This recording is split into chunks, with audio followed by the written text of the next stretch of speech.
Good afternoon. Thank you for joining us. In 1 hour, Premier David Eby will speak to reporters. You can watch that live on CBC's streaming channels.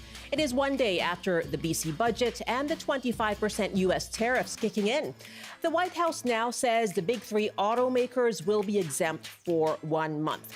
We'll get you updated on that, and we're asking business owners to join us. How will these tariffs affect you? After 12:30, are you worried about how tariffs will impact your grocery bill? Chef Ned Bell will be with us to take your calls. I'm Michelle Elliott. Welcome to BC Today.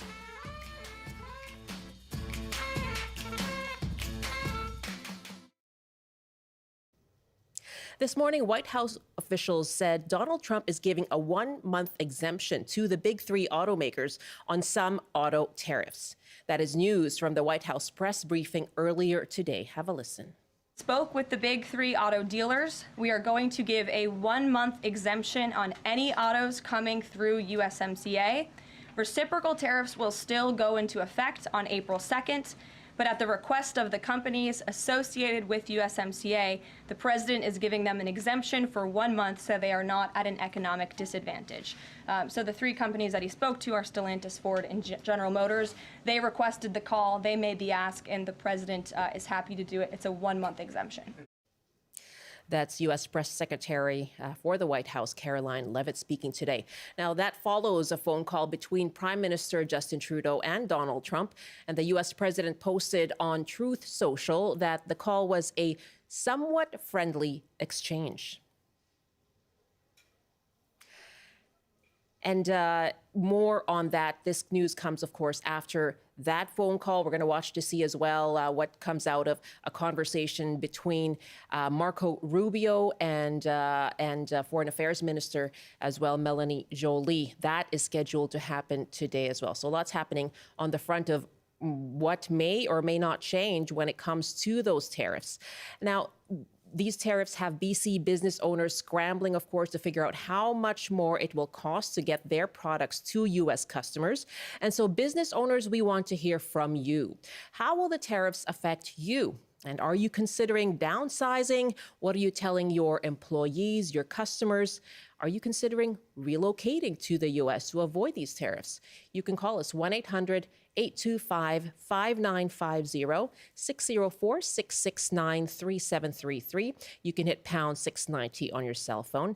You can also email bctoday@cbc.ca. And here are two examples now. Marco Mazzucco is president of Golden Bonbon Candy in New Westminster, and Esther DeWolde is CEO of Phantom Screens. Both of their companies do significant business south of the border, and they spoke this morning to Stephen Quinn on the Early Edition. Tariffs are paid by the importer on record. And in our case, and like a lot of food manufacturers, we happen to be the importer on record because we always want to facilitate business with our U.S. customers. So we are actually, on paper, the ones that have to pay these tariffs. So it is extremely difficult to put on a 25% increase or charge our customer those tariffs after the fact. So already we had some orders that have been canceled. And it's going to be a difficult conversation with some of the other customers that we haven't heard from in the U.S. as yet. Lots of talk about diversifying markets. What do you think about that? Theoretically, it's the exact strategy anyone should employ. But as Marco already said, you can't just yell pivot to your sales team and your product engineering teams. And to be able to do that overnight, that takes years. Those are two business owners speaking this morning on the Early Edition. Love to hear from you. If you do own a small or medium-sized business in BC, give us a call and let us know how these tariffs will affect you. What are you hearing from customers, from your employees right now? What are you telling them? Are you considering things like downsizing or even moving your operations to the U.S.? We've seen that tweet or that social media post from Donald Trump saying if you move to the U.S., your operations there, no tariffs for you. Is that something that you're considering? 1-800-825-5950, 604-669-3733. You can hit pound 690 on your cell phone too. Samuel Roscoe is a lecturer in supply chain and operations management at UBC Sauder School of Business. Samuel, good afternoon. Good afternoon. We heard some pretty specific examples there from two businesses saying this is how it's affecting me. Can you give us, some more kind of scenarios as to what those impacts might be? Yeah, I thought those were really interesting examples that you gave there. The first caller was talking about, even though they're a Canadian company, being the importer of record and still having to bear import tariffs for products going into the United States. And you do get situations such as those where even Canadian companies are having to bear those the tariffs that Trump has put in place, and the businesses are really stuck in a very difficult position. Your second caller said, well, we could diversify, but that does take years. So really what companies are having to do is kind of make operational decisions, which are sort of your day-to-day decisions on how do we manage these tariffs? Do we absorb costs? Can we do cost sharing arrangements with our customers?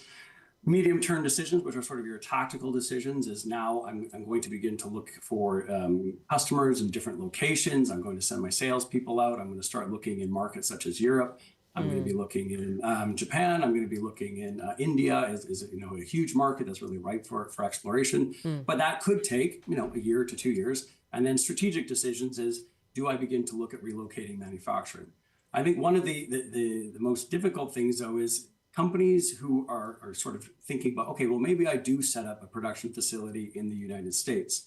It depends on where you are in the supply chain. So if you are a company that is doing final assembly, or you're putting a product together, such as an iPhone, for instance, or if you're putting together, you're doing the packaging right at the final stage of the supply chain, and you set up production in the United States, you're still going to have to get all of your supplies into the United States, and you're still going to have to pay tariffs for those intermediary products. So setting up your location in the United States solves one problem, but you still have your extended supply chain, which for some companies, you could have thousands of suppliers all over the world if you're in electronics or an automotive, and you have to pay the tariffs to get all of that stock into your U.S. plant. So that scenario also has to be thought through from a supply chain perspective. Yeah, I mean, you just given us an example of just how interwoven the two countries are when it comes to the supply chain. I understand that effect also applies to the food industry. Mm-hmm. Yeah, I mean, the food industry is a difficult one because, us as Canadians, we import so much fresh fruit and vegetables.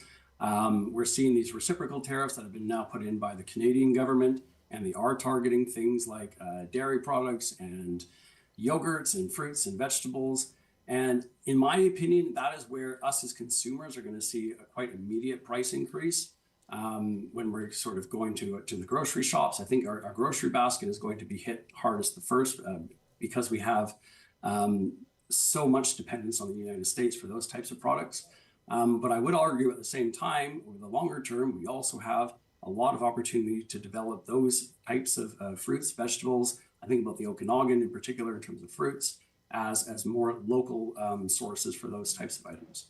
Okay, let's take some calls now. My guest is Samuel Roscoe, who is an expert in supply chain management, a lecturer in supply chain and operations management at UBC's Sauder School of Business. Some very palpable and tangible impacts there that he's described from these tariffs onto businesses and the supply chain and consumers as well. So we're asking you, especially if you are a business owner, what will the impact be of these tariffs on you? And what are you thinking when it comes to how you're going to grapple with these tariffs? Are you thinking about those operational decisions, even strategic decisions for the future?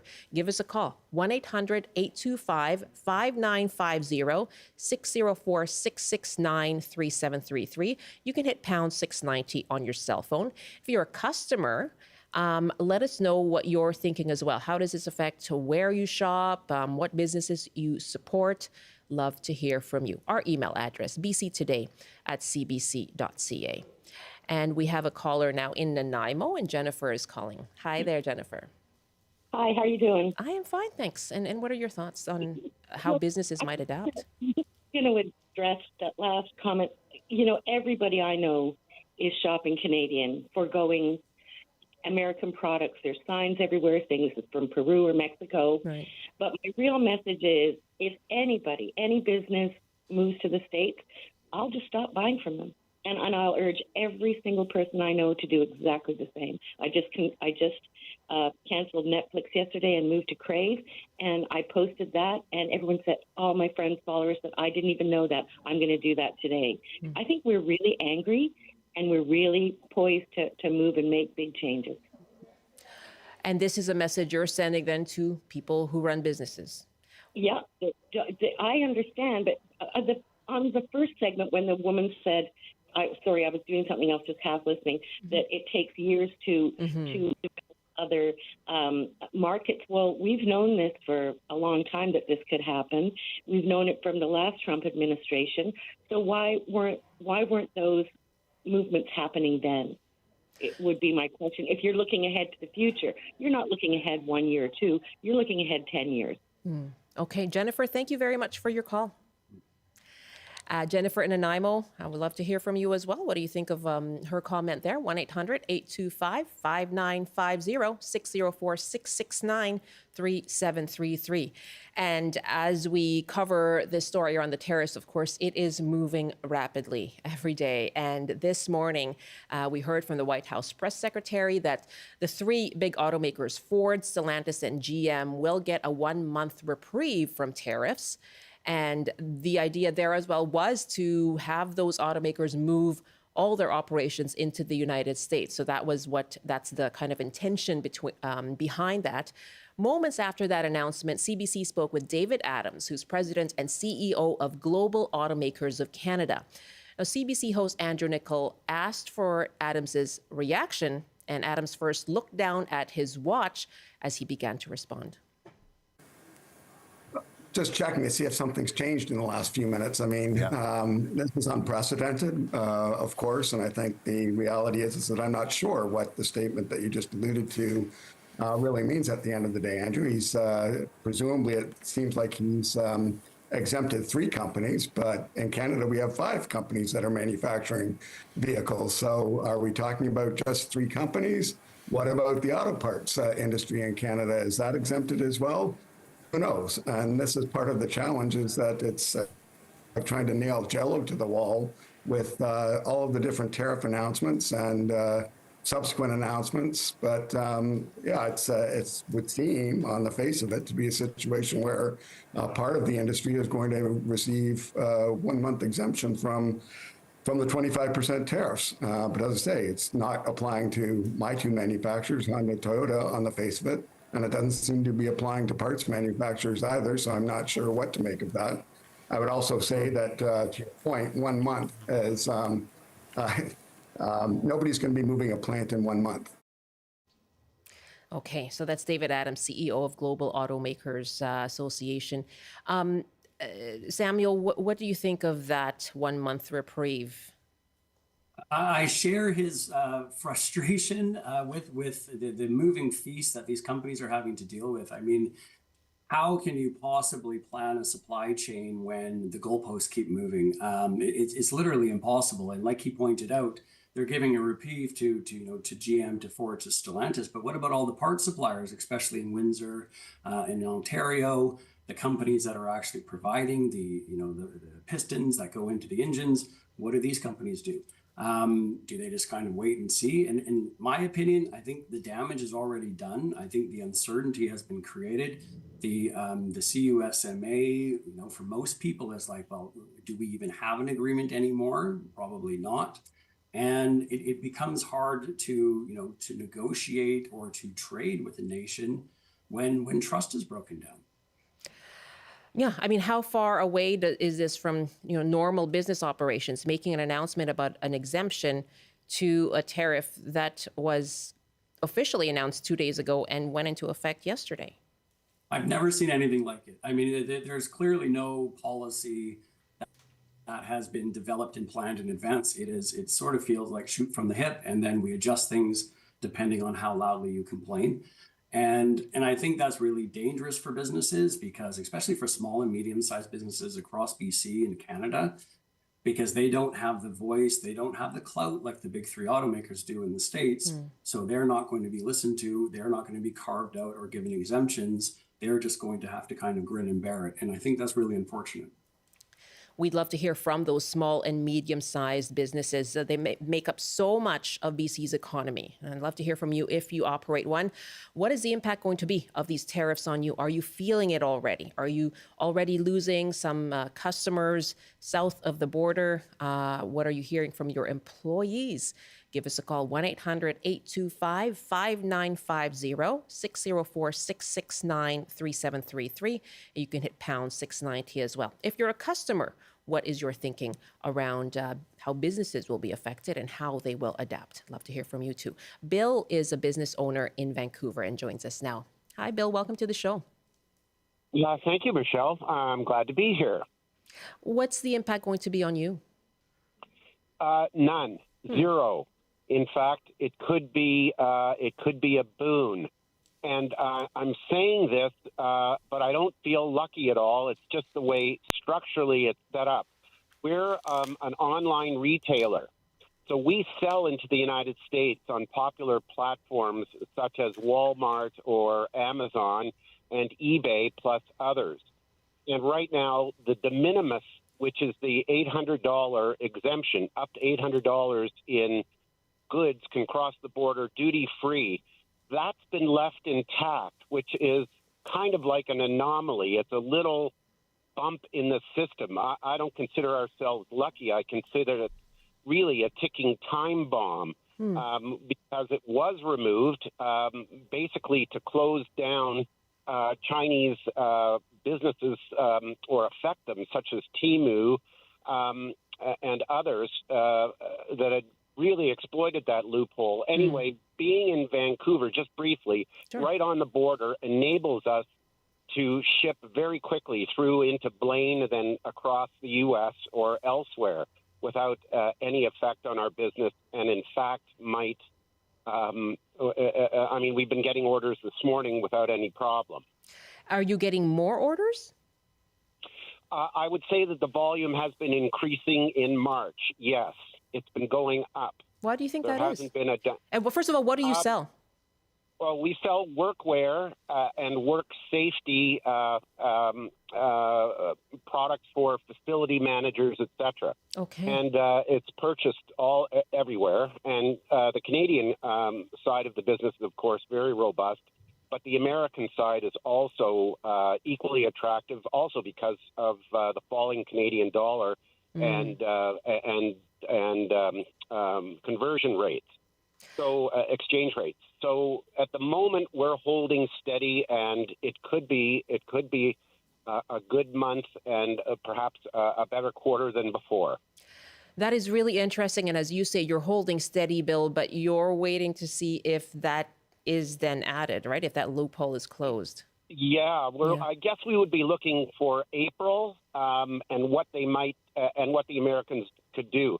You could also say the de minimis was left because of structural problems. With so much volume that's going into the so much trade or product cost that's under $800, you could see that the border services in the U.S. do not know how to handle all the duty and tariff that they would be collecting or passing on. So they have a structural problem. So maybe we've got a month, 2 months of this until they can computerize and get their systems back up to collect this type of or impose these types of tariffs. How does right now they can't do it. As you said, you don't feel lucky at all. How does this affect your long-term planning? Well, what we're going to have to do is we would be able to survive. So let's say we will be able to survive for a short period of time. So let's say we sell a product into the U.S.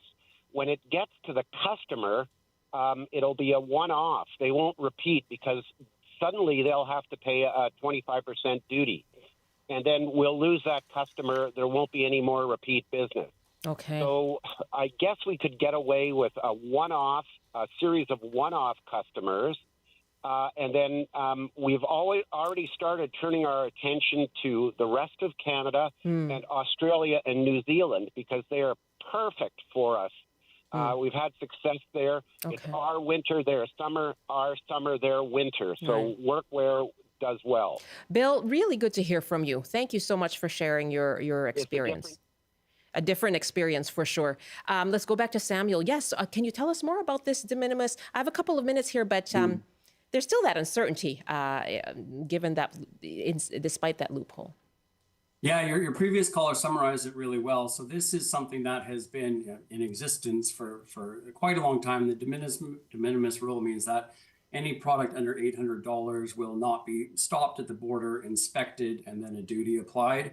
And like the previous caller summarized, is that the idea here is that it's just too much work for the customs and border officials to actually check all of these small individual products. So they found that overall, and like you said, structurally, it's cheaper for them to just kind of wave it through instead of trying to charge those amounts. The one thing that he also picked up on, though, is when the U.S. and when Trump started talking about these tariffs, he actually said, okay, well, that's off the board because we now want to make sure that China is paying for everything. And it was targeted at the likes of Temu, Baidu, and Tencent, the big Chinese online retailers, to make sure that they weren't, taking market share from the likes of Amazon down in the States.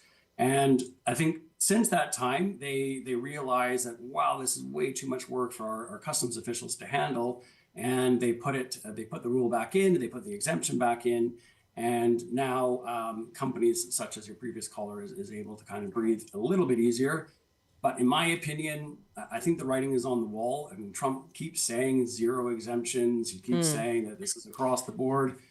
And then he changes his mind with the auto industry and de minimis charges. So it's hard to tell, but I would be concerned over the longer term that rule will not stay in place. Okay.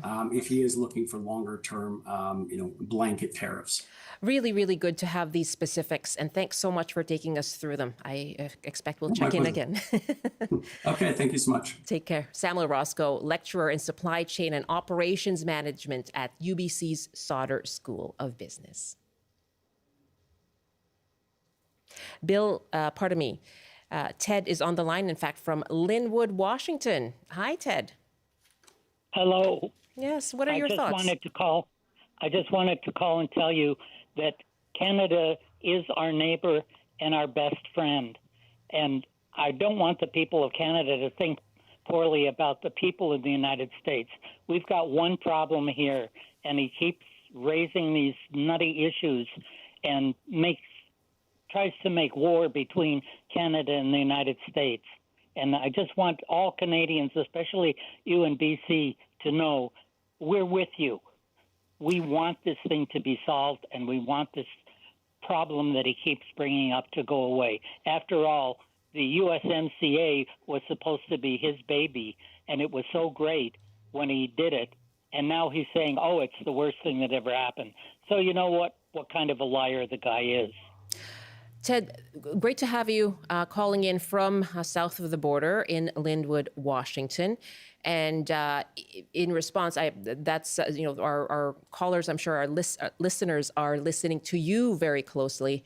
And I'm sure that you've heard from our callers, if you listen to the show, and from the Prime Minister yesterday saying that it was not the anger that Canadians have been feeling is not directed toward Americans. That's something that the Prime Minister pointed out yesterday. Appreciate your joining us here on the show as a citizen of Washington State. Thanks so much. Our numbers again, 1-800-825-5950, 604-669-3733.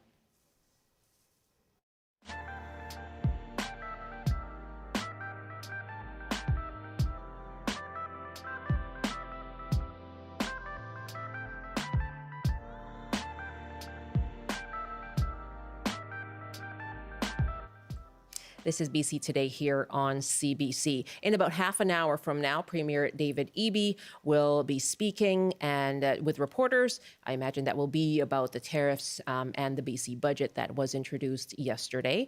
We'll continue to follow that as well here for you on the program. But in half an hour, we'll carry that live for you on our streaming channels. Dan Burrett will host our coverage of Premier David Eby's remarks to reporters at 1 o'clock. You can catch that on our streaming channels as well as YouTube, CBC British Columbia.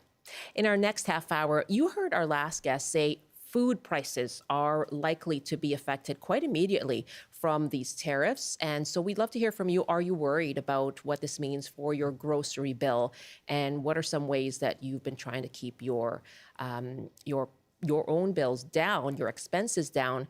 At the same time, we're hearing so much about buying Canadian. How do you balance those two? Love to hear from you. Chef Ned Bell will be here with some thoughts on the food industry, that supply chain, and perhaps what you can do in your own household. So that's coming up after this CBC News update. And here now is Amelia John. Good afternoon. A 3-year-old has died after being hit by a vehicle in Chilliwack this morning. Mounties say it happened around 10 o'clock at the intersection of Vedder Road and Petawawa Road. The driver is apparently cooperating with police. Roads in the area are closed. Mounties in Coquitlam say a 25-year-old man is facing 9 charges of sexual assault after a series of attacks in December. Police say the allegations relate to inappropriate touching of people as they walked in public areas.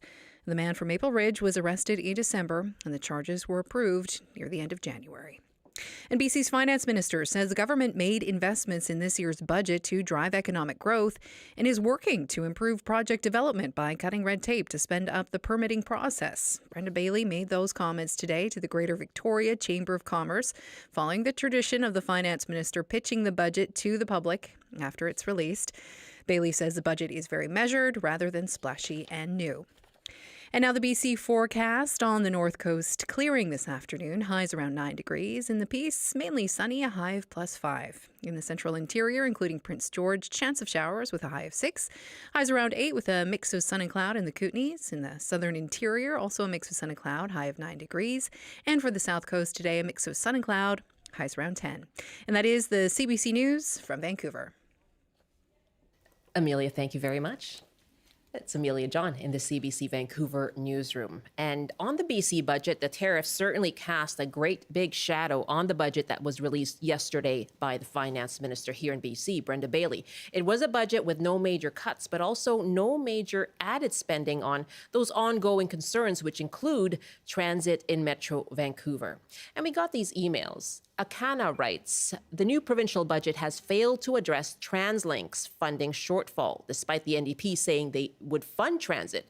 People rely on transit to get to work, family, friends, and move around our city every day. Without funding by April, TransLink will be forced to begin cutting service. I've been told the economic impacts of transit cuts are $1 billion a year, with delays of 200 million hours. This would be catastrophic for our region, its people, and the economy. If nothing is done and service cuts are made, this will start a death spiral where fewer people ride transit, leading to less ridership, leading to less revenue, more cuts, and so on. Stephen writes, I grew up in the U.S. where my local government decided to stop funding city services and all of the school buses shut down as a result. Every day for 2 years, hundreds of cars lined up outside a tiny school in suburbia just to drop kids off or pick them up. Most of them with no more than 2 people in the car. I came to Vancouver over 10 years ago because I wanted to live somewhere sane. I'm worried that the lack of TransLink operational funding in the new BC budget jeopardizes everything that makes Metro Vancouver work. The tiny town I came from only had 10,000 people, but the lack of school buses still disrupted everything. What's going to happen in Metro Vancouver if TransLink funding isn't restored? Thank you so much for your emails. bctoday@cbc.ca.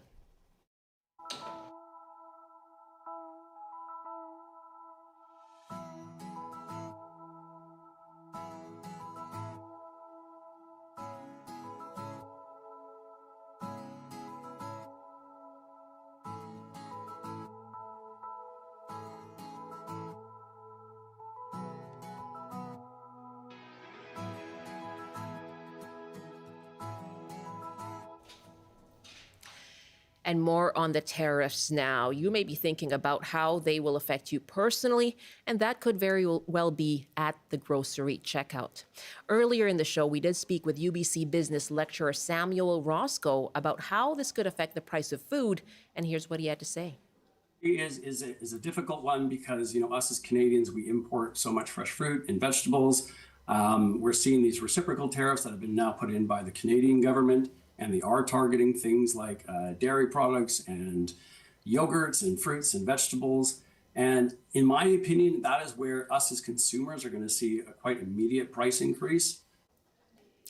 Well, you can call us now. Are you worried about the impact of tariffs on your grocery bill? Do you have questions about ways to shop to avoid those impacts? Call us now, 1-800-825-5950, 604-669-3733. You can hit pound 690 on your cell phone. You can also email bctoday@cbc.ca.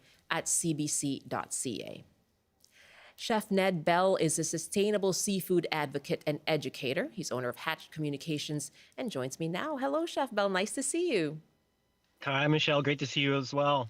As a chef, as someone who pushes and advocates for sustainability, how are you feeling right now about these tariffs?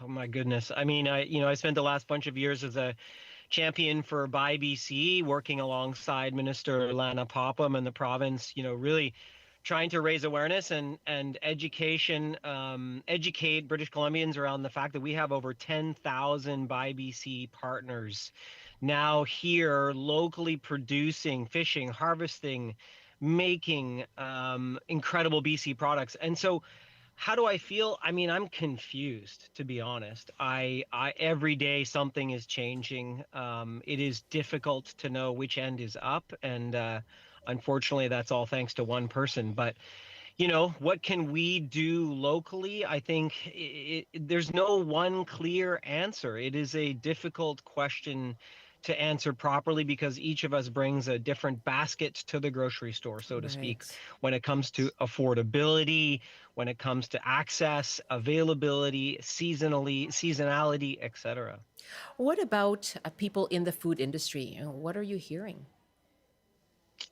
Well, I feel for a lot of my peers who have their menus set, because if you already have written your menu, you are already buying a pretty consistent basket of goods.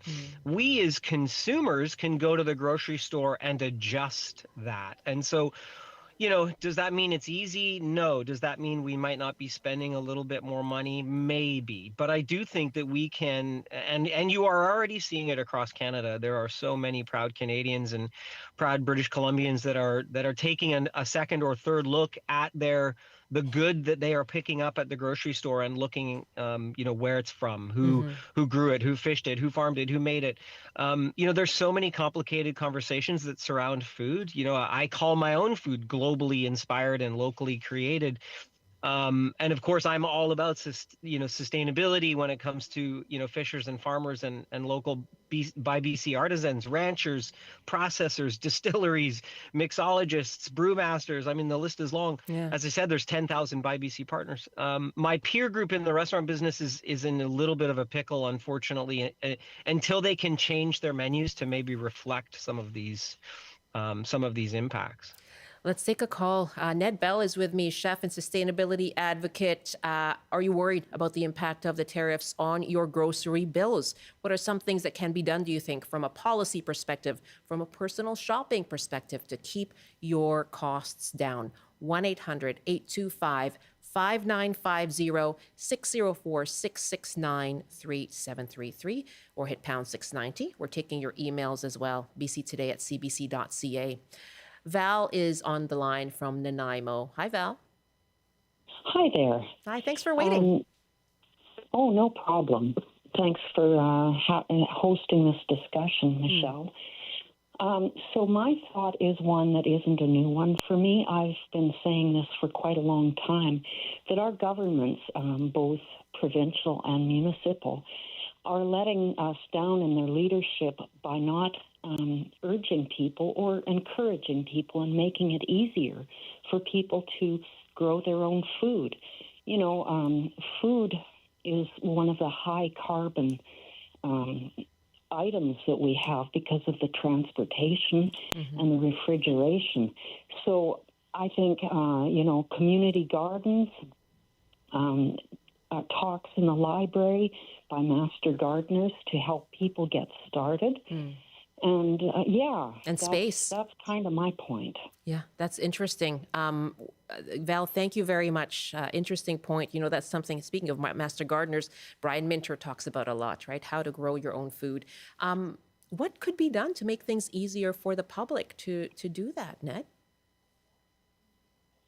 Well, Oh, sorry, Val, go ahead. I'm sorry. I'm really hooked on the idea of community gardens. Yeah. And municipalities and the province could really make those start happening. I'll go now. Sorry. Yeah, Val, no worries at all. Thank you very much. It's an important point. We see community gardens dotting our neighborhoods, but perhaps not enough. What are your thoughts, Ned? Yeah, firstly, I think it's a really valid point. I mean, I think we have to take a step back, take a deep breath, and recognize we do have some pretty fantastic structure in place here in British Columbia. Is it perfect? Absolutely not. I mean, we have over 20 year-round and winter farmers markets all across the province. As I mentioned, 10,000 Buy BC partners already. So these are small family-run businesses that are already putting their products into small, medium, and large grocery and retail. They're already trying hard to carve out their own unique space and compete against the bigger brands that we see in all of the grocery stores. And unfortunately, us as humans, we're creatures of habit. We go to the grocery store, we buy the same things. We all do it. I mean, we cook similar things at home, if not the same things at home every week. Some of us are trying to expand and, have some fun in the kitchen and trying new things, of course, but we're creatures of habit. We're also, unfortunately, addicted to cheap. And I'm not saying that, I struggle with putting groceries on the table in my own family because groceries are expensive, but there's no such thing as cheap food. Something, someone, or somewhere pays the price for something to be cheap. And I would rather try hard, maybe reduce my portion in some of the higher cost items, but to support a local BC grower, BC farmer, BC fisher, artisan, etc. And I really think that, a couple of weeks ago, I mentioned something like, listen, there's no silver bullet here when it comes to affordability of food. There's no silver bullet that we as British Columbians can do or Canadians can do. We do import a vast amount of fresh produce and fruits from other places, mainly because we love those things. But why not adjust the how, the what, the where, and the why of what's in our grocery basket for a period of time? Hopefully it becomes habitual and we can make longer lasting change. I said this thing on social media a while ago. Why don't we just try and be 25% better at supporting local businesses? And I think you're seeing that trend going. What we have to do, though, is carry that through. I mean, let's talk apples, for instance. Washington dwarfs the Okanagan apple industry or the apple industry in British Columbia. Really? No wonder they flood the market. They dwarf us. So, of course, the price is going to be less expensive. Could you think of a more BC thing than, I don't know, wild BC salmon, BC apples, BC tree fruits, BC peaches and cherries, and of course all the other incredible animal. I mean, these are iconic to our identity as British Columbians. We have to do this because if we don't, we will lose these farmers, these farming families, these communities, and the heartbeat of these regions that we love to call home. And British Columbia is so well suited to do this and do it well. We live in the best province in the country. We live in the best country in the world. We just have to do a little bit better, 25% better, not just for the next period of time, whether it's however long these tariffs, are impacting us, or the 4 years that are ahead of us with what's his name down south. We have to do this forever. We need to do this now. Otherwise, we are going to lose farming families in British Columbia, and we will never get them back. 25% better when it comes to buying local. I sense a new slogan. You've already probably implemented that. A new sticker, perhaps. I can't go without my BC Ambrosia apples, that's for sure. Absolutely.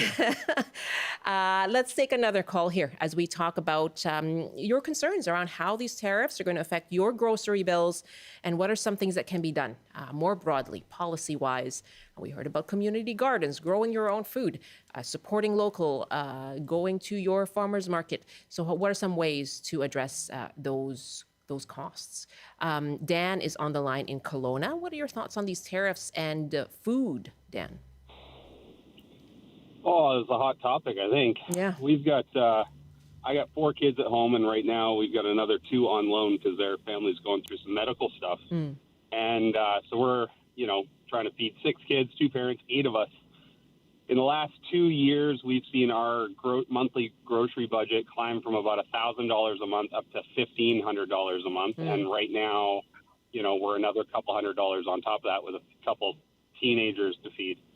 And I think that, these tariffs are the retaliatory tariffs on food it's a terrible place to put the tariffs.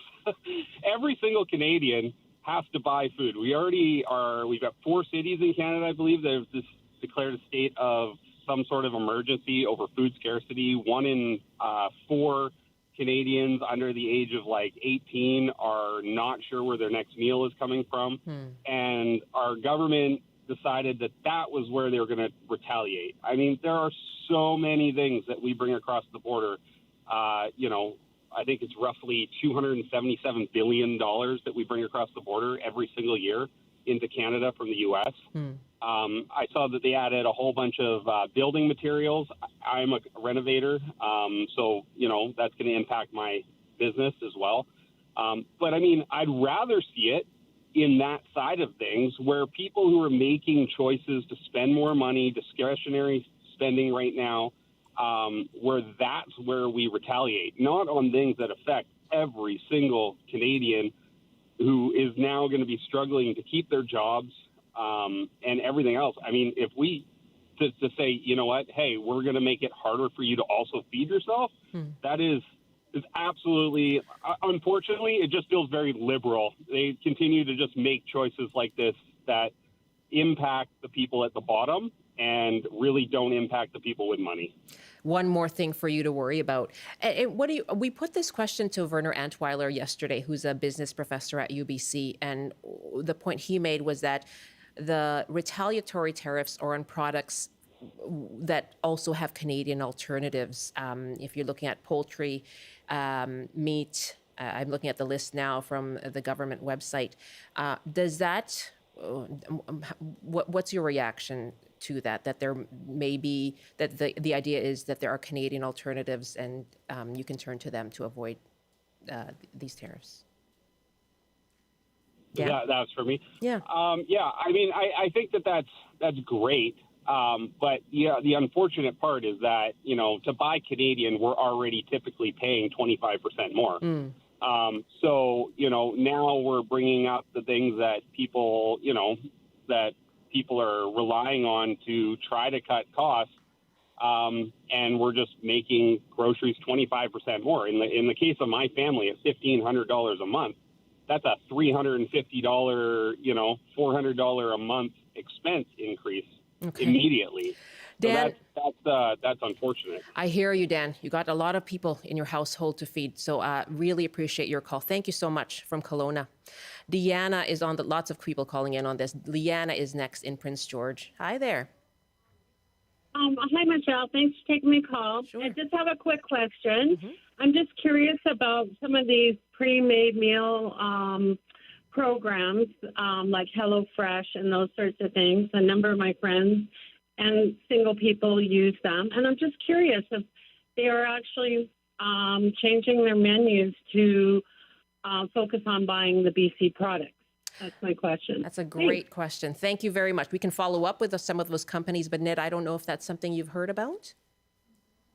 I mean, I don't know specifically. I know that a lot of them do buy local produce and local poultry, et cetera, when available. But of course, they're a business trying to struggle through the challenges of affordability as well. I mean, I have to say, I don't think food has a political party. I think food is all of us, and it's not a liberal thing. It's not a conservative thing. It's not an NDP thing. It's a human thing. And I think we really have to focus on, I mean, first of all, to Dan's point, like $1,500 a month for his family, what an extraordinary cost to have to pay for. I mean, my home budget is high, but not nearly that high. And he's got really valid points around the challenges of buying local, buying seasonal, buying Canadian. And, there are small things we can do. If we want to eat the same things, if we choose to adjust what we're eating for short periods of time, we can make real tangible changes, whether that's frozen vegetables, whether that's local vegetables that maybe aren't, from sunny California or beyond, whether that's non-tropical fruits, whether that's, reaching into the prairies and grabbing more pulses and legumes, or reaching out in the greater British Columbia communities and looking for what we can put on our dinner tables. It doesn't have to be high-end stuff. It just has to maybe be an adjustment of our menus. Again, that, I'm not a slogan guy, man, but maybe it's a 25% adjustment of what we put on our dinner table as well. Another caller from Washington State now, Denis, is on the line from Enumclaw. I hope I'm pronouncing that correctly. Hi, Denis. Hi, that was close. Nobody can say it. What is it? It's Enumclaw. It's a Native American name. Enumclaw. Okay. I don't really have a question. I'm just calling to say I am extremely worried about the price of food. I'm a 75-year-old widow on Social Security only, and I'm worried about our entire country. I'm worried about our relationships between countries, but basically, I'm worried about people who can't already afford food. Relying on the social safety net. Well, yes, and what we're doing to starving children all over the world. Denis, it's really good to hear from you. Thank you very much. It's interesting that we're hearing American callers today. Denis calling us from Enumclaw, worried about her own grocery bill in Washington State. Louise is next in Victoria. Hi, Louise. Hi there. Thank you very much for allowing me to be on your program. Yes. Just my solution is quite simple. I think we have the land. We need huge commercial greenhouses. It would be expensive to begin with to set these up. But we could produce so much food in huge commercial greenhouses across this country that we don't have to depend on California for our produce. And it's our produce that we really need. Yeah. Okay. Louise, thank you so much. Yes, go ahead, Ned. Her point is valid. There are a number of farms that are already producing a ton of food under glass here in British Columbia in a hydroponic environment, whether it's Avery Farms in the Okanagan growing lettuce, or Up Vertical growing lettuce, or Windset Farms growing tomatoes and cucumbers and peppers. We have to then buy that stuff. If we actually want it, we have to then go purchase it. Are we not? I think part of that. Well, we are. Are we not? I think the challenge is that we're maybe, when I go to the grocery store, I have a list and I buy that list because I'm a creature of habit and I've written the same list. So what I always used to say to, the people that are looking to, choose some different things or maybe diversify is leaving a few lines blank at the bottom of your list and trying to fill it with things you've never bought before. And so I think it is about small changes that we can all make. I don't want to sound not realistic. I mean, the interprovincial challenges around, trucking regulations that make it difficult for us to send, goods across provincial borders. That's a challenge we need to identify. Hopefully this absolutely devastating time that are impacting all kinds of industries through the tariffs, food included, will teach us, hopefully, that we need to make lasting changes, because we are, we're going to go back to when these tariffs go away, we're just going to be like, well, that was scary. And then we're going to start buying the same things we always used to buy instead of buying from the local family orchardist or family fisher or family artisan or somebody trying to, really carve out a niche for themselves in their own communities. Do you see that if there's a growing movement now to buy BC, buy Canadian, do you see that affecting prices then as perhaps more and more people do so? That there's this the kind of force that then will lower prices?